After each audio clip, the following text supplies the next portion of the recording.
Bu Sri berdiri di depan cermin menatap refleksinya yang sudah beruban. Wajahnya dikelilingi kerutan yang mengisyaratkan pengalaman dan keteguhan hati.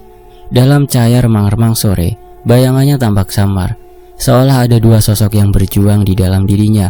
Yang satu adalah perempuan paruh baya yang kuat dan tegar, sementara yang lainnya adalah gadis muda yang penuh harapan dan impian.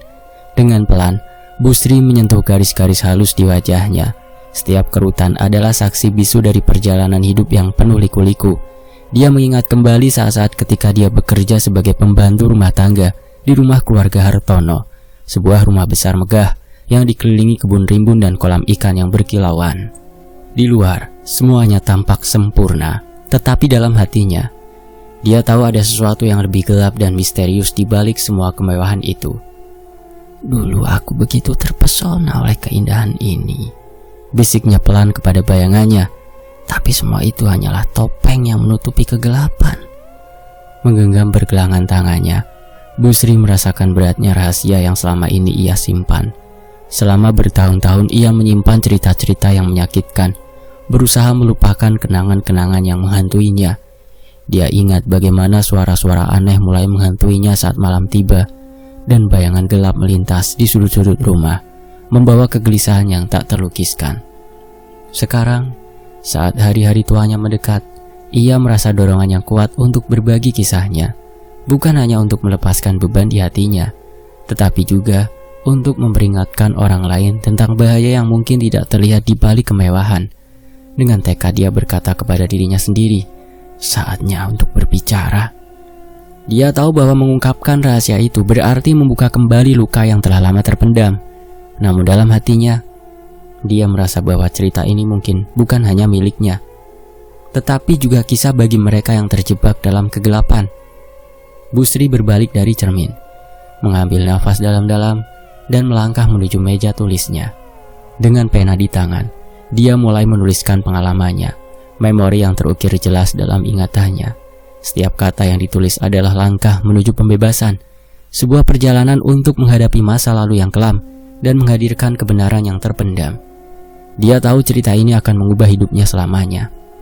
Sementara itu di luar, malam mulai tiba, dan cahaya bulan memancarkan sinarnya yang lembut, seolah mengingatkan Bu Sri bahwa sekarang adalah waktu yang tepat untuk melepaskan bayang-bayang yang selama ini mengekangnya. Dengan hati yang bergetar dan semangat yang membara, Bu Sri bersiap untuk membagikan kisahnya, sebuah kisah tentang keindahan, kemewahan, dan kegelapan yang mengintai di baliknya. Ketika Bu Sri pertama kali melangkah ke dalam rumah keluarga Hartono, matanya langsung terpukau oleh keindahan yang memukau. Lantai marmer yang bersinar lampu gantung kristal yang berkilauan, dan dinding yang dihiasi lukisan-lukisan indah, seolah membawa Bu Sri ke dunia yang jauh berbeda dari kehidupannya yang sederhana. Rumah itu seperti istana, dipenuhi dengan kemewahan yang mengundang rasa kagum, sekaligus rasa cemas yang mendalam. Setiap hari dia disibukkan dengan pekerjaan rumah tangga yang tak ada habisnya, membersihkan, memasak, dan merawat taman yang luas. Dia sering melihat Bu Hartono berkeliling rumah dengan anggun, mengenakan gaun mahal yang berkilau. Keluarga itu tampak sempurna di depan tamu-tamu mereka. Tetapi ada sesuatu dalam tatapan Bu Hartono yang membuat Bu Sri merasakan ketidaknyamanan. Sesekali, dia melihat ibu itu berdiri di jendela, menatap jauh keluar, seolah mencari sesuatu yang hilang.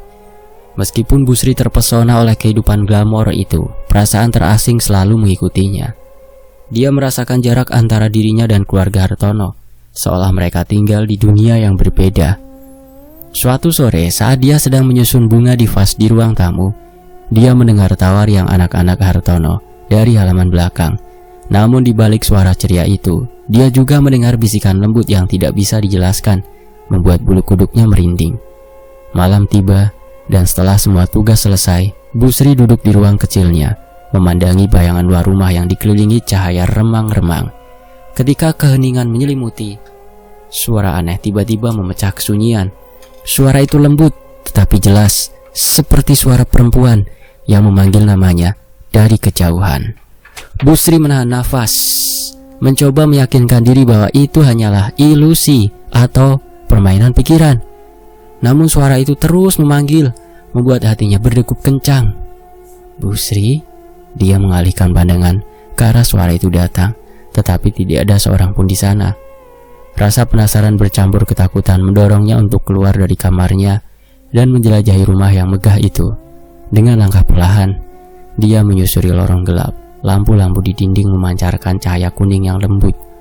Setiap langkahnya terasa berat, dan dia bisa merasakan detak jantungnya yang menggebu-gebu. Saat dia tiba di ruang tamu utama, suasana di dalam rumah tampak tenang. Namun, dia merasakan hawa dingin yang menyentuh kulitnya, seolah ada sesuatu yang tidak beres. Dengan tekad dia melangkah lebih jauh, mendekati jendela besar yang menghadap ke kebun belakang. Ketika dia melihat keluar, bayangan samar tampak bergerak di antara pepohonan, sosok yang tidak dapat dikenalnya. Pikiran Busri dipenuhi dengan pertanyaan, siapa yang ada di sana? Mengapa dia merasa seperti ada yang mengawasinya?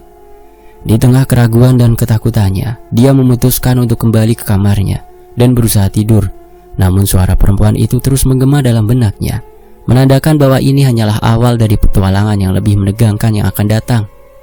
Malam itu, Busri terbangun beberapa kali, terbangun oleh suara bisikan yang samar, seolah memanggilnya untuk menjelajahi lebih dalam rahasia yang tersembunyi di balik kemewahan rumah keluarga Hartono.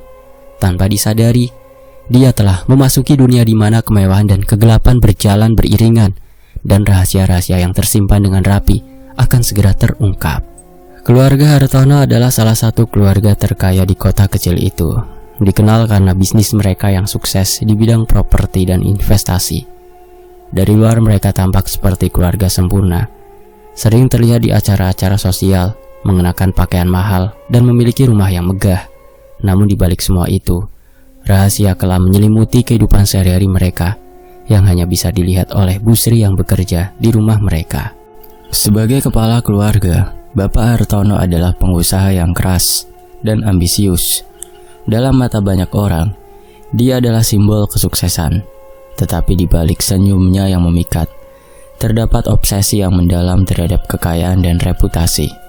Dia tidak segan-segan menggunakan cara-cara licik untuk mempertahankan posisinya, bahkan jika itu berarti mengorbankan orang lain.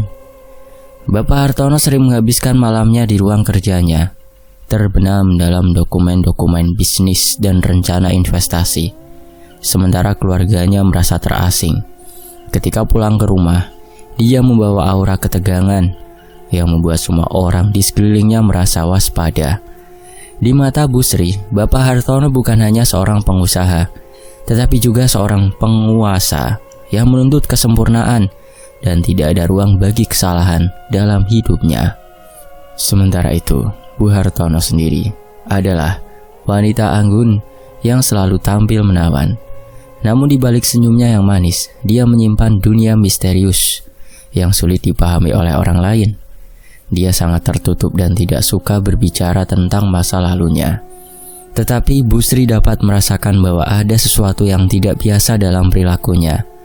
Ibu Hartono sering terlihat melamun, seolah-olah berkomunikasi dengan sesuatu yang tidak kasat mata. Terkadang Busri melihatnya melakukan ritual kecil di sudut taman, menyalakan lilin dan meletakkan bunga di bawah pohon besar. Saat Ibu Hartono merapal mantra lembut, aura di sekelilingnya terasa berubah, membawa suasana yang aneh dan menakutkan. Meski banyak yang mengagumi kecantikan dan ketenangan Bu Hartono, Busri mulai menyadari bahwa ada sisi gelap yang tak terlihat di dalam dirinya, terkait dengan dunia spiritual yang mungkin telah mengubahnya. Dua anak Hartono, Dimas dan Lia, tampak manis dan penuh keceriaan.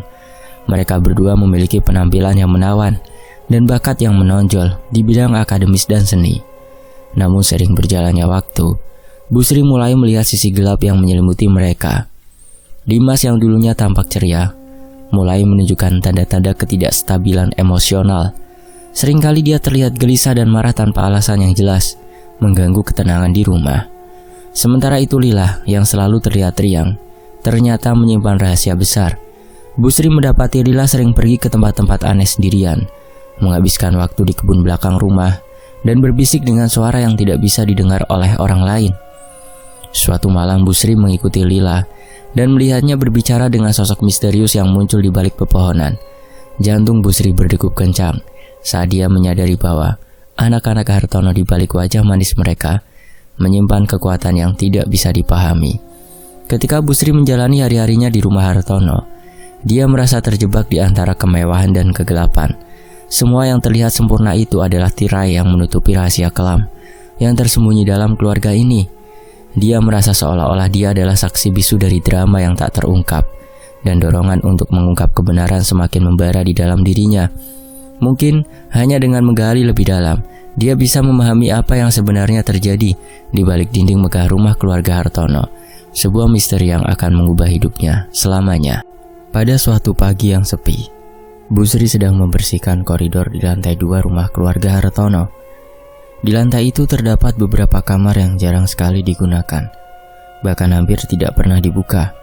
Salah satu kamar tersebut yang terletak di ujung koridor dan tampak lebih tua dan lebih gelap dari kamar lainnya, selalu terkunci.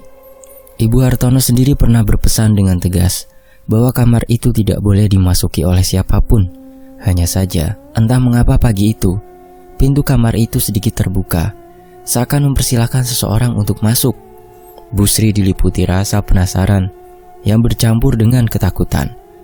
Perlahan mendekati pintu yang terbuka sedikit itu. Di ambang pintu, dia berhenti sejenak, menenangkan nafasnya yang sedikit bergetar. Kamar itu tampak gelap, tetapi dari celah pintu, ia melihat ada semacam cahaya remang-remang, seperti bayangan cahaya lilin yang berkedip-kedip. Rasa ingin tahunya semakin besar, dan dengan perlahan, Bu Sri mendorong pintu itu hingga terbuka lebar. Begitu memasuki kamar tersebut, aroma kemenyan yang pekat langsung menusuk hidungnya. Di tengah ruangan yang gelap, ia melihat sebuah meja kecil dengan baki besar di atasnya. Baki itu berisi berbagai macam benda yang tidak biasa. Seikat kembang melati, beberapa butir telur yang ditata rapi, dan dupa yang baru saja dipadamkan dengan sedikit asap putih yang masih mengepul tipis.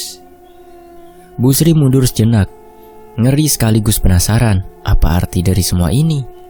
Benda-benda itu tampak seperti perlengkapan sesaji, sesuatu yang biasa dilihatnya hanya saat upacara-upacara tradisional atau ritual tertentu di desanya. Namun ini bukanlah tempat biasa. Ini rumah keluarga orang kaya yang terhormat dan dihormati. Mengapa ada sesaji di dalam kamar ini? Ketika Bu Sri memperhatikan lebih dekat, dia juga melihat sebuah kain putih yang terlipat rapi di sisi baki, dengan pola merah yang menyerupai garis-garis halus, seperti tulisan kuno. Rasa takut mulai menguasainya, dan ia melirik sekeliling ruangan, mencari tanda-tanda keberadaan orang lain. Namun ruangan itu kosong, hanya dihiasi oleh cahaya temaram dari lilin kecil di sudut ruangan. Tiba-tiba, dia mendengar suara langkah kaki di koridor. Bu Sri terperanjat dan tanpa pikir panjang bergegas keluar dari kamar tersebut. Dengan tangan yang gemetar, dia menutup pintu kamar perlahan, berharap tidak ada yang menyadari keberadaannya di sana. Saat berbalik, ia mendapati Bu Hartono berdiri di ujung koridor, menatapnya dengan tatapan tajam yang dingin. "Kamu sudah tahu aturan di rumah ini kan, Mbok Sri?" kata Bu Hartono dengan suara rendah yang tegas. Tatapan matanya begitu dalam, seakan menyelidiki pikiran Bu Sri. "Maaf Bu, saya hanya melihat pintunya terbuka dan..." "Jangan pernah masuk ke kamar itu lagi," potong Ibu Hartono. Suaranya seperti perintah yang tak bisa dibantah. "Ada hal-hal yang lebih baik tidak kau ketahui. Ingatlah, kau hanya pembantu di sini." Bu Sri hanya bisa menundukkan kepalanya, merasa malu dan ketakutan. Tetapi dalam hatinya, perasaan penasaran itu terus membakar, membuatnya bertanya-tanya, untuk apa sesaji itu? Apa yang sebenarnya disembunyikan oleh keluarga Hartono? Kejadian ini meninggalkan perasaan tak nyaman yang terus menghantui Bu Sri. Seolah-olah bayangan dari rahasia gelap keluarga itu perlahan mulai membayanginya. Sejak kejadian di kamar lantai 2 itu, Bu Sri merasa hidupnya mulai berubah. Setiap kali bekerja, selalu ada perasaan aneh yang menyelimuti dirinya. Seperti ada sesuatu yang tidak kasat mata mengawasi dari setiap sudut rumah keluarga Hartono. Malam-malamnya semakin mencekam, dan ia tak bisa lagi merasa tenang. Malam itu Bu Sri tengah membersihkan ruang tamu yang luas, sendirian seperti biasa. Suara detik jam dinding terdengar begitu nyaring di tengah keheningan. Saat ia sedang mengelap meja, tiba-tiba ia merasakan hawa dingin yang merayap. seolah-olah suhu ruangan turun beberapa derajat dalam sekejap. Bu Sri merapatkan kancing bajunya, merasakan bulu kuduknya berdiri. Ketika ia berbalik untuk menaruh lap ke dalam ember, di sudut mata ia melihat sesuatu yang membuat nafasnya tercekat. Sebuah bayangan hitam, tinggi dan tak berbentuk, melayang di sudut ruangan. Bayangan itu seakan mengintipnya dari balik tirai ruang tamu. Bu Sri mengerjapkan matanya, berharap itu hanyalah ilusi. Namun ketika ia kembali melihat ke arah tirai, bayangan itu tetap ada. Memandangnya tanpa mata, namun dengan kehadiran yang terasa mencekam. Dengan gemetar, Bu Sri mundur perlahan, mencoba mengabaikan perasaan takut yang kian mencengkram. Tapi semakin ia berusaha mengabaikan, semakin sering ia melihat tanda-tanda aneh. Di malam berikutnya, saat Bu Sri sedang mencuci piring di dapur yang sepi, ia mendengar suara bisikan pelan. Suara yang samar-samar terdengar seperti memanggil namanya. Sri, Sri. Bisikan itu datang dari arah koridor, menggema lembut namun mengandung ancaman. Bu Sri mencoba meyakinkan dirinya bahwa itu hanya imajinasinya saja. Tetapi bisikan itu terdengar lagi, semakin jelas, seakan berasal dari balik punggungnya. Dengan berani, ia berbalik, tetapi koridor itu kosong, hanya dipenuhi oleh bayang-bayang gelap. Pada suatu malam, ketika semua penghuni rumah sudah tertidur, Bu Sri mendengar suara langkah kaki yang lambat dan berat di tangga. Langkah itu berhenti di depan kamarnya. Jantungnya berdebar kencang. Telinganya menangkap suara nafas berat di balik pintu kamar yang tertutup. Sambil menahan nafas, ia mendekati pintu dan mengintip dari lubang kecil. Namun yang terlihat hanya kegelapan pekat. Bu Sri mundur ketakutan. Tetapi sebelum ia bisa kembali ke tempat tidur, pintu kamarnya berderit terbuka sendiri, seakan ada yang mendorongnya dari luar. Bu Sri menutup mulutnya agar tak menjerit. Di sana, di ambang pintu, ia melihat sesosok bayangan besar dan hitam, dengan mata merah yang menyala di kegelapan. Bayangan itu hanya berdiri diam, menatap Bu Sri dengan tatapan yang seolah menyimpan dendam. Tubuhnya besar, wajahnya tak jelas terlihat. Hanya mata merah itu yang membuatnya tampak seperti makhluk dari dunia lain. Bu Sri ingin berteriak, tetapi suaranya tak keluar. Tubuhnya kaku, seolah terkunci oleh rasa takut yang mendalam. Keesokan harinya saat bekerja, ia merasa ada yang berjalan di belakangnya. Namun setiap kali ia menoleh, tak ada siapapun. Bayangan hitam itu terus muncul di sudut matanya, seperti menunggu kesempatan untuk mendekat. Bahkan saat ia sedang membersihkan jendela, pantulan kaca menampakkan wajah pucat seorang wanita yang berdiri tepat di belakangnya, dengan rambut panjang kusut dan mata kosong yang menatap penuh amarah. Saat Bu Sri berbalik, bayangan itu lenyap, namun hawa dingin yang ditinggalkannya begitu nyata. Sejak saat itu, Bu Sri merasa seolah-olah seluruh rumah dipenuhi oleh energi gelap. Suara-suara aneh sering terdengar di malam hari, seperti orang menangis dan ketukan di dinding yang terjadi tanpa sebab. Ketakutan itu semakin hari semakin nyata, dan Bu Sri mulai merasa bahwa rahasia gelap keluarga Hartono bukan sekedar rumor, melainkan sebuah kutukan yang hidup di dalam dinding rumah besar itu. Ada sesuatu yang mengintai, dan sepertinya sesuatu itu semakin mendekat, siap untuk menyeretnya ke dalam kegelapan rahasia yang mengerikan. Pada suatu malam yang sepi, Bu Sri baru saja selesai mengantarkan teh hangat ke ruang tamu. Ia melirik sekilas pada tamu yang duduk di sofa, seorang pria parubaya dengan wajah keras, kulit yang menghitam akibat terbakar matahari, dan sorot mata tajam yang membawa aura dingin. Pak Hartono berbicara pelan dengan pria itu yang tampak seperti seseorang yang memiliki pengetahuan mendalam akan hal-hal yang gelap dan mistis. Bu Sri, jangan lupa pintunya ditutup ya, kata Pak Hartono dengan nada datar. Tetapi ada sedikit ketegangan di balik suaranya. Bu Sri mengangguk pelan, menutup pintu ruang tamu, namun tak bisa menahan rasa penasaran. Ia beringsut menjauh dari pintu, lalu berjinjit kembali mendekatkan telinganya ke arah celah pintu, berusaha mendengar percakapan di dalam. Suara Pak Hartono dan dukun itu terdengar samar-samar, tapi semakin lama, semakin jelas. Saya sudah memenuhi semua syarat yang Anda minta, kata Pak Hartono dengan nada suara yang terdengar cemas, namun penuh tekad. Anda bilang, setelah ini semua urusan saya akan beres, Mbah. Tidak ada lagi hambatan dalam bisnis saya, bukan? Dukun itu tertawa pelan. Suara tawanya rendah dan menyeramkan. Benar Pak Hartono. Tapi seperti yang sudah saya katakan, semua ini memiliki harga yang harus dibayar. Tumbal adalah bagian yang tak bisa dihindarkan. Bu Sri menahan nafas. Mendengar kata tumbal membuatnya merinding. Hatinya berdebar dan ia merasa dorongan kuat untuk pergi, tetapi kakinya seolah tertanam di tempat. Kita sudah sepakat kan? Lanjut dukun itu. Hari yang sudah dijanjikan akan tiba. Kau harus menepati janji Hartono, atau akibatnya akan jauh lebih mengerikan dari yang kau bayangkan. Pak Hartono terdiam sesaat, seakan berpikir. Lalu suaranya terdengar bergetar ketika ia berkata, Lila, dia anak bungsu saya. Dia masih kecil. Tumbal haruslah darah daging sendiri, jawab dukun itu tanpa ragu. Itu syaratnya. Kekuatan besar tidak datang dengan mudah. Anakmu yang bungsu, Lila, adalah kunci dari semua ini. Dengan menyerahkan Lila, kekuatan yang telah kau peroleh akan menjadi milik kau sepenuhnya. Bu Sri menutup mulutnya, menahan nafas agar tak terisak. Pikirannya kacau. Anak bungsu Pak Hartono, Lila, masih begitu muda dan manis. Gadis kecil itu tak tahu apa-apa tentang ambisi bapaknya atau kutukan yang mungkin mengintai keluarga ini. Bayangan Lila dengan wajah polos dan senyumnya yang ceria muncul di benaknya. Bagaimana mungkin Pak Hartono bisa memikirkan hal ini, bahkan mempertimbangkannya?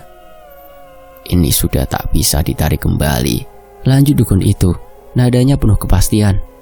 Jika kau ingkar, semua yang kau miliki akan musnah, hancur, atau lebih buruk lagi, kau sendiri yang akan menjadi tumbalnya. Setelah beberapa saat hening yang panjang, Pak Hartono akhirnya bicara. Suaranya terdengar seperti orang yang sudah pasrah. Baiklah, saya akan lakukan apa yang Anda minta. Bu Sri merasa tubuhnya melemas. Seakan-akan lantai di bawahnya menghilang. Ia beringsut menjauh dari pintu, menyandarkan punggungnya ke dinding sambil menatap langit-langit. Semua kemewahan, semua kekayaan yang selama ini ia kagumi dari keluarga Hartono, kini tampak tak berarti. Ia sadar bahwa di balik semua itu, tersembunyi rahasia kelam yang mengerikan. Dan kini, gadis kecil bernama Lila menjadi korban dari ambisi bapaknya sendiri. Dengan gemetar, Bu Sri melangkah mundur, merapatkan diri ke dinding koridor. Hatinya berkecamuk antara ketakutan dan kebencian yang begitu dalam terhadap Pak Hartono. Dalam benaknya, hanya ada satu pikiran. Ia harus melakukan sesuatu untuk melindungi Lila, meskipun ia belum tahu bagaimana. Malam itu, setelah mendengar percakapan mengerikan antara Pak Hartono dan dukun, Bu Sri tak bisa lagi berdiam diri. Keputusannya sudah bulat. Ia harus menyelamatkan Lila, bagaimanapun caranya. Dengan hati yang berdegup kencang dan tangan gemetar, ia menunggu hingga suasana rumah benar-benar sepi. Di tengah malam yang sunyi, ketika semua orang telah terlelap, Bu Sri menyelinap ke kamar Lila. Gadis kecil itu tidur dengan wajah polos, tak menyadari bahaya yang mengintai dirinya. Bu Sri menatap Lila dengan penuh kasih, lalu mengguncang baunya pelan. Lila, bangun nak. Kita harus pergi, bisiknya lembut. Lila membuka matanya yang sayu, bingung melihat Bu Sri yang tampak gelisah. Ada apa, Mbok? Tanyanya pelan. Tenang Lila, ini penting, kita harus segera pergi dari sini. Kamu ikut sama Mbok ya, ucapnya, berusaha menenangkan gadis kecil itu sambil mengemasi beberapa barang Lila. Tanpa banyak bicara, Lila menurut. Dalam kegelapan, mereka berdua menyelinap keluar dari rumah besar keluarga Hartono, menghindari suara derit lantai kayu dan bayang-bayang seolah mengintai di setiap sudut. Bu Sri menggenggam tangan Lila erat, memimpin gadis itu keluar dari gerbang rumah dengan langkah tergesa. Hatinya terus berdetak cepat, membayangkan apa yang akan terjadi jika mereka ketahuan. Malam itu Bu Sri dan Lila naik bus pertama yang menuju kampung halaman Bu Sri, jauh dari kota kecil tempat keluarga Hartono tinggal. Dalam perjalanan yang panjang itu, Bu Sri memeluk Lila, berusaha menenangkan diri dan gadis kecil itu dari perasaan takut yang terus menghantuinya. Sesampainya di kampung, Bu Sri membawa Lila ke rumah seorang sesepuh desa yang dikenal memiliki pengetahuan tentang ilmu ruatan dan ritual melepas tumbal. Mbah Prawiro, seorang lelaki tua dengan sorot mata tajam dan penuh wibawa, menyambut mereka dengan pandangan yang penuh arti. Ia tampak seolah sudah memahami maksud kedatangan Bu Sri Bahkan sebelum wanita itu sempat menjelaskan. "Jadi anak ini yang hendak dijadikan tumbal?" tanya Mbah Prawiro dengan suara yang dalam. Bu Sri mengangguk, wajahnya pucat. "Saya mohon, Mbah. Lila tidak tahu apa-apa. Dia anak yang baik. Dia tak pantas menjadi korban." Mbah Prawiro memandang Lila dengan penuh perhatian, lalu menarik nafas panjang. "Baiklah, tapi ini bukan hal yang mudah. Ada kekuatan besar yang telah mengikatnya, dan kita harus melakukan ruatan untuk memutusnya. Kau siap dengan segala resikonya?" Bu Sri menelan ludah, lalu mengangguk mantap.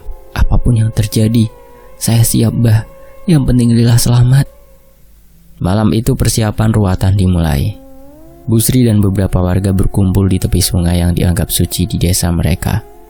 Di bawah sinar rembulan yang samar, Mbah Prawiro menyiapkan sesajen berupa bunga staman, telur, dupa, dan kelapa hijau yang sudah dibacakan doa-doa khusus.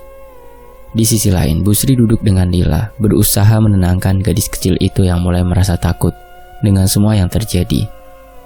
"Lila, apa yang terjadi di sini adalah untuk kebaikanmu," kata Bu Sri lembut, menyeka air mata di pipi Lila.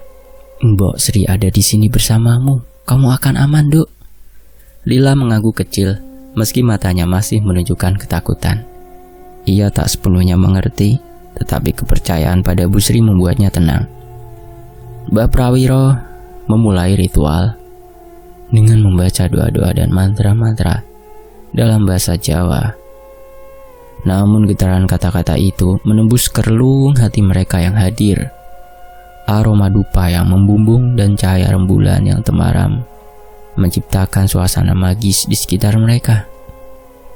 Saat itu juga, Bu Sri mulai merasakan hawa yang berbeda, seolah ada kehadiran tak kasat mata yang mengamati mereka. Suara desiran angin bertambah keras, dan aura gelap seperti menyelimuti tempat itu, seolah-olah ada yang berusaha menghalangi ritual. Di tengah ritual, tiba-tiba Lila menggigil dan berteriak, "Mbok, Mbok, panas Mbok, tolong aku." Lila terlihat meronta, wajahnya memerah seakan-akan ada kekuatan yang mengikatnya dari dalam. "Jangan putus asa," seru Mbah Prawiro sambil tetap melantunkan mantra-mantra. "Ini adalah perlawanan terakhir. Jika kita berhasil, ikatan tumbal akan terputus." Dengan air mata yang berlinang, Bu Sri memeluk Lila erat, memohon pada Tuhan dan kekuatan gaib yang baik untuk melindungi gadis kecil ini. Perlahan suara Lila mereda dan tubuhnya berhenti meronta, wajahnya kembali tenang dan nafasnya melambat. Mbah Prawiro menutup ritual dengan doa akhir, memohon perlindungan untuk Lila dan agar semua ikatan gaib yang mengancam hidupnya terputus. Ketika ritual selesai, Mbah Prawiro menatap Bu Sri dengan sorot mata penuh makna. "Lila telah terbebas dari ikatan tumbal. Tapi ingatlah, mereka yang terlibat dalam perjanjian gelap tidak akan lepas dari konsekuensi. Keluarga Hartono akan merasakan dampaknya." Bu Sri mengangguk pelan, menyadari bahwa tindakan Pak Hartono untuk mengorbankan anaknya sendiri takkan luput dari balasan. Bu Sri merasa lega sekaligus prihatin, dan dalam hati ia berjanji takkan pernah membiarkan Lila kembali ke rumah itu. Lila kini aman. Sebuah babak baru telah terbuka dalam hidupnya, dan misteri gelap keluarga Hartono akan terus membayangi mereka. Setelah ruatan selesai, Bu Sri merasa lega namun masih gelisah. Ia tahu, meskipun ikatan tumbal telah diputus, Lila masih dalam bahaya jika ia kembali ke rumah keluarga Hartono. Satu-satunya pilihan adalah membawa Lila ke tempat di mana gadis itu benar-benar aman, jauh dari jangkauan ayahnya sendiri. Pagi itu, Bu Sri memutuskan untuk mengantar Lila ke rumah kakeknya, Pak Rahman, di desa yang terpencil. Pak Rahman adalah seorang lelaki tua bijaksana yang sangat dihormati di desanya. Saat mereka tiba di rumah Pak Rahman, lelaki tua itu menyambut mereka dengan senyum lelah namun hangat. Wajahnya tampak berkerut dan matanya sedikit sayu, tetapi sorot matanya masih tajam.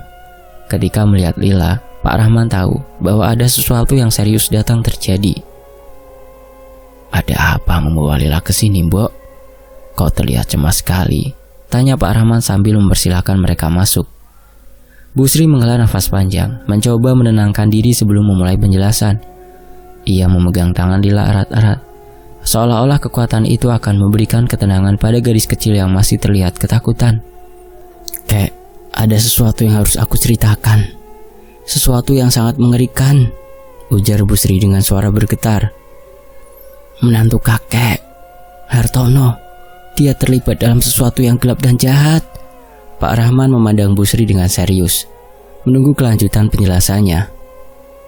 "Iya, anak menantu kakek Hartono, majikanku, telah lama melakukan pesugihan, perjanjian gelap untuk mendapatkan kekayaan yang melimpah, kek. Tapi tumbalnya..." Bu Sri berhenti sejenak, menelan ludah lalu melanjutkan. "Tumbalnya adalah cucu kakek, Lila." Wajah Pak Rahman berubah muram.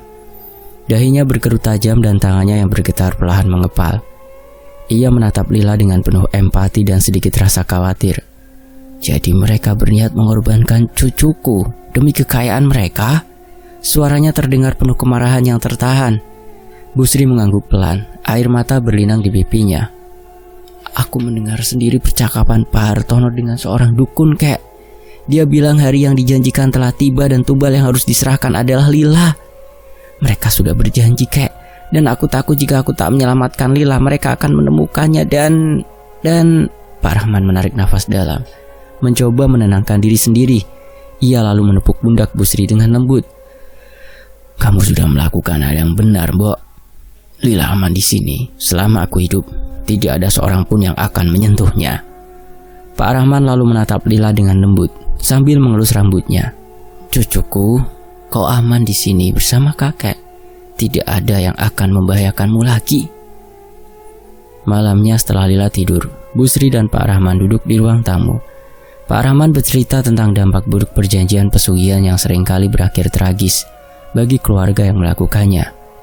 Mereka yang memilih jalan itu tak hanya mengikat diri pada kekuatan gelap, tetapi juga menjerat jiwa keturunan mereka dengan beban yang mengerikan. "Pesugihan bukan sekedar perjanjian untuk memperoleh kekayaan," jelas Pak Rahman. "Itu adalah ikatan yang menuntut korban, dan korban itu bisa siapa saja dari garis keturunan pelaku yang sedarah.